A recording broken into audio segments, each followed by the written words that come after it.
ایک ہری بھری وادی میں ایک چھوٹے سے گاؤں میں ایک سفید بکری اکیلی پھر رہی تھی۔ وہ زخمی تھی، اس کی ٹانگ میں کانٹا چبھ گیا تھا۔ بارش ہو رہی تھی اور بکری مسلسل ممانی لگی تھی۔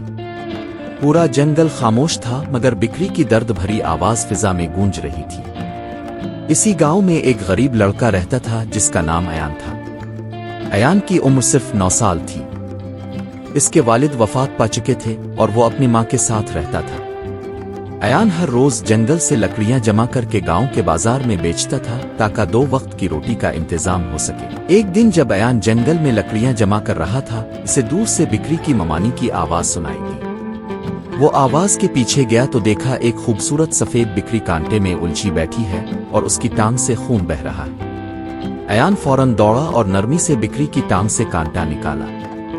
بکری نے شکریہ کے انداز میں اپنی گردن ایان کے کندھے پر رکھ دی۔ یہ منظر دیکھ کر ایان کی آنکھوں میں چمک آ گئی۔ وہ بکری کو اپنی جھونپڑی کی طرف لے آیا۔ ایان نے بکری کا نام چاندنی رکھا۔ وہ ہر روز اپنے کھانے میں سے کچھ حصہ چاندنی کو دیتا۔ چاندنی بھی ہر وقت ایان کے پیچھے پیچھے رہتی۔ ماں نے جب بکری دیکھی تو کہا، بیٹا ہمارے پاس اتنا کچھ نہیں کہ ہم ایک جانور کو بھی پال سکیں۔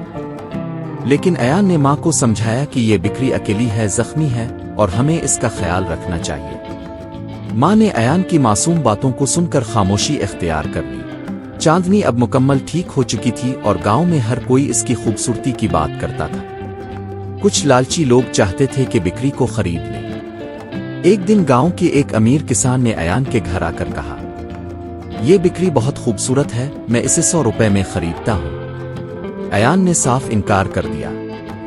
کسان غصے میں بولا، یاد رکھو تم ایک غریب ہو اور بکری پالنا تمہارے بس کی بات نہیں۔ ایان نے چپ چاپ دروازہ بند کر دیا۔ کسان نے بکری کو چوری کرنے کا منصوبہ بنایا۔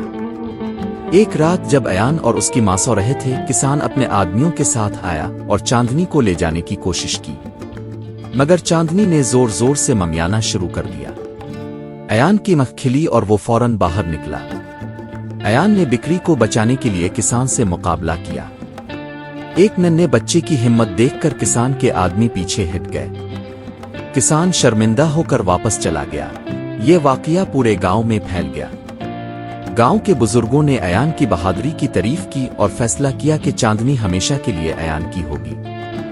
گاؤں والوں نے مل کر ایان کے لیے ایک چھوٹا سا باڑہ بھی بنا دیا جہاں چاندنی آرام سے رہنے لگی۔ ایان اب ہر دن چاندنی کے ساتھ کھیلتا، جنگل میں جاتا اور لکڑیاں جمع کرتا۔ چاندنی بھی اس کا خیال رکھتی جیسے وہ اس کی ماں ہو۔ وقت گزرتا گیا اور ایان بڑا ہوتا گیا۔ اس نے چاندنی کو کبھی نہیں بیچا۔ اس نے سب کو یہ سکھایا کہ محبت کسی قیمت پر نہیں بیچی جا سکتی۔